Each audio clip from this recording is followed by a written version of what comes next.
नमस्कार, खबरों की खबर में आपका स्वागत है। चीन की विस्तारवादी नीति ही चीन के विनाश का कारण बनने जा रही है। उसकी जो एक्सपेंशनिस्ट पॉलिसीज है, उसकी वजह से जिस तरह की दलदल में चीन फंसता चला जा रहा है, उससे निकलना बड़ा मुश्किल लग रहा है। एक तरफ लद्दाख में भारत की सेना के साथ वो तो आमने सामने की लड़ाई, उसकी तैयारी हो ही रही है। दूसरी तरफ साउथ चाइना सी में चाइनीज नेवी का आमना सामना अमेरिकन नेवी के साथ हो रहा है। दो बड़ी खबरें आज हमारे पास हैं, जिसे सुनकर हर हिंदुस्तानी का कॉन्फिडेंस जो है आज डबल हो जाएगा। पहली खबर यह है कि भारत के विदेश मंत्रालय ने उन तमाम देशों के साथ अब रास्ता बना लिया है, बातचीत कर रही है, सीक्रेट डील्स कर रही है, जिसके जरिए चीन के खिलाफ एक साथ हमला किया जा सके, एक साथ चीन के खिलाफ एक मुहिम चालू किया जा सके। और तो और इस मसले में जापान ने आज खुल्लम खुल्ला ऐलान कर दिया है कि वो भारत और चीन के बीच जो विवाद चल रहा है, उसमें वो भारत के साथ है। जो खबर छप रही है, जो उस तरह की जो बहुत ही स्पेशलाइज्ड जो वेबसाइट्स हैं, जो मैगजीन्स हैं, जो डिफेंस और स्ट्रेटजिक अफेयर्स के ऊपर बहुत ही ऑथोरिटेटिव जानकारियां देती हैं, उसमें देखिए क्या छपा हुआ है। साफ साफ लिखा जा रहा है कि India Japan come out in open to challenge Chinese belligerence in the reason.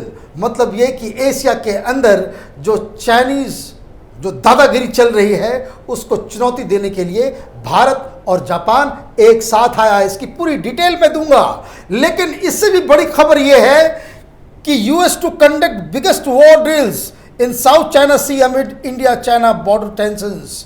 Bharat और चीन के बीच जो बॉर्डर टेंशन हो रहा है, इस दौरान अमेरिका का जो सबसे घातक बेड़ा है वो साउथ चाइना सी, मतलब ये चीन के मुहाने पे एक वॉर ड्रिल करने वाला है। और ये पहली बार इस तरह की घटना घट रही है कि जब चीन भी साउथ चाइना सी में ड्रिल कर रहा हो और अमेरिका का भी जो सबसे ज़्यादा घातक युद्धपोत है, वो भी वहाँ पे वॉर ड्रिल्स कर रहा हो।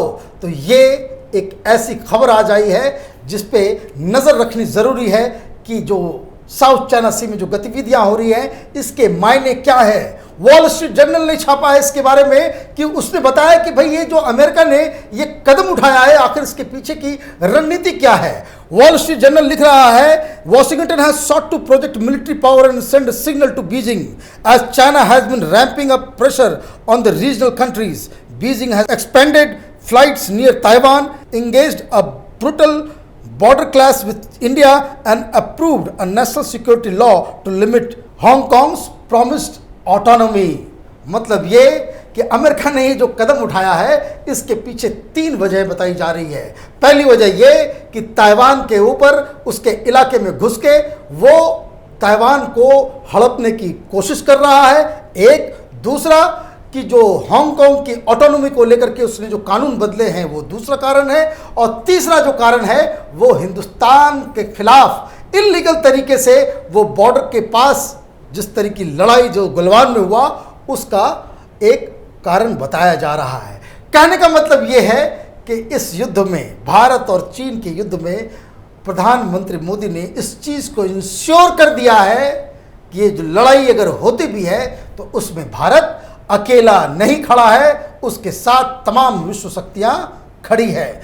दूसरी खबर जो सबसे अहम है कि जापान ने भारत के साथ एक सीक्रेट करार, एक सीक्रेट डील करने के लिए वो राजी हो गया है। जापान वो इसलिए इंपॉर्टेंट है क्योंकि ये अब तक इस तरह के जो करार जापान के थे, वो सिर्फ अमेरिका के साथ थे, लेकिन अब जापान ने ब्रिटेन, ऑस्ट्रेलिया और इंडिया को भी इस करार में शामिल किया है। और ये करार क्या है? वो करार है कि जो मिलिट्री और स्ट्रेटजिक जो खुफिया जानकारियां होती हैं, जो बहुत ही कठिनाई से उसे पता लगाया जाता है, उसको वो भारत के साथ शेयर करने के लिए राजी हो गया है। और इस मसले में आज जापान के एम्बेसडर जो हिंदुस्तान में है, उनका एक ट्वीट आया है। जरा सा उस ट्वीट को आप देखिए। जापान के एम्बेसडर सतोशी सुजुकी ने जो ट्वीट किया है, उसमें साफ साफ उन्होंने लिखा कि भारत के विदेश सचिव श्रृंगला से अच्छी बातचीत हुई, एलएसी पर हालात की जानकारी देने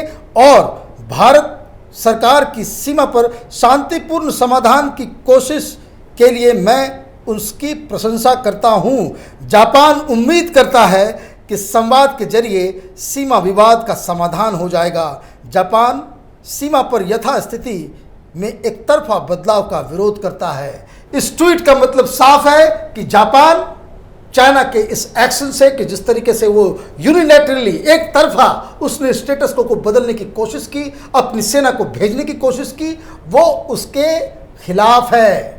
और ये खिलाफ क्यों है?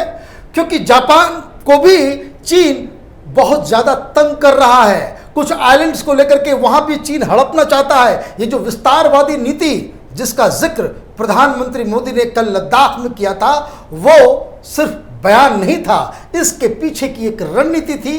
एक तरीके से चीन को पूरी दुनिया में एक जमीन हड़पने वाला, एक जिसको कह सकते हैं कि लैंड माफिया, जो दूसरे देशों की जमीन को हड़पने की जो है रणनीति पे काम करता है, वो डिक्लेयर करवाना चाहते हैं। और इसलिए अब आप देखिए कि जो आगे आने वाले दिनों में आज जापान खुल्लम खुल्ला भारत के साथ खड़ा है।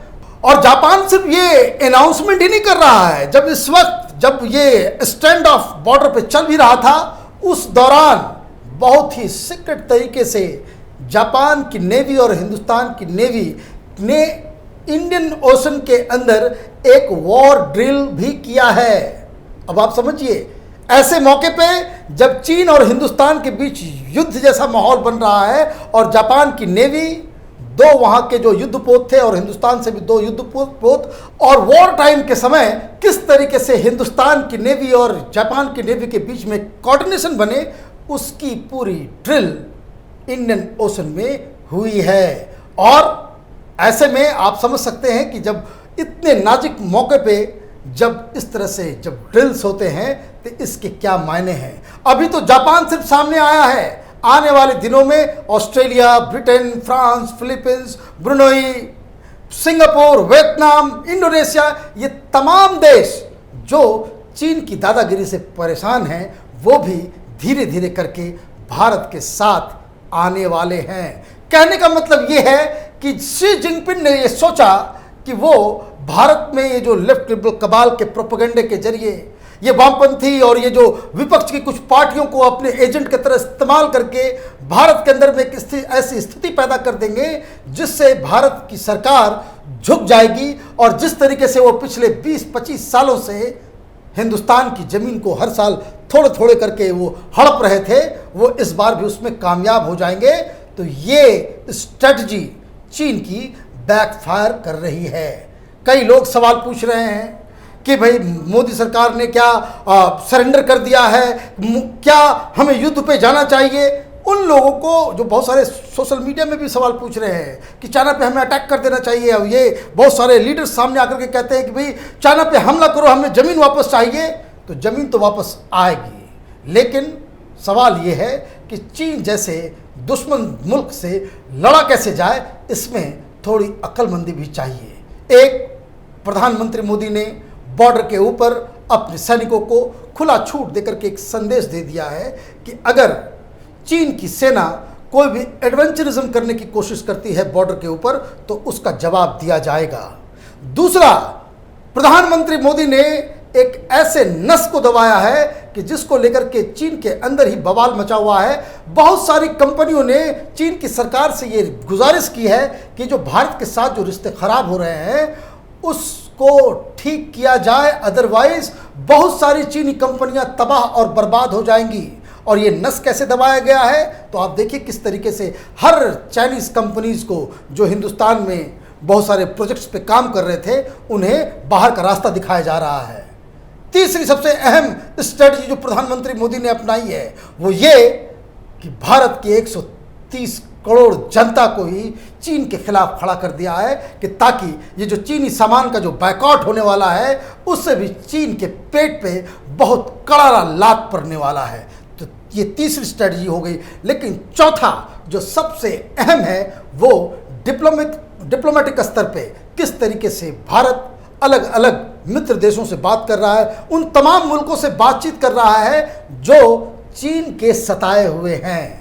अब अमेरिका की नेवी, उसका जो फ्रंट लाइन वॉरशिप्स जो है वो चीन के मुहाने पे खड़ा है। दूसरा, जापान लगातार खुल्लम खुल्ला अब चीन के खिलाफ हिंदुस्तान के समर्थन में खड़ा हो गया है। इस तरह से और भी कंट्रीज चीन को घेरने में सामने आएगी और चीन को ये अच्छी तरह से समझा दिया जाएगा कि दुनिया बदल चुकी है। भारत 1962 का भारत नहीं है। साउथ ईस्ट चाइना सी में क्या होगा, अलग अलग कंट्रीज में किस तरह से हिंदुस्तान अपने समर्थन में उनसे बयान और उनके साथ करार करने वाला है, इस पे हमारी नज़र बनी रहेगी। आप देखते रहिए कैपिटल टीवी। हमारे वीडियोस को लाइक कीजिए, शेयर कीजिए और हमारे चैनल को सब्सक्राइब कीजिए। धन्यवाद।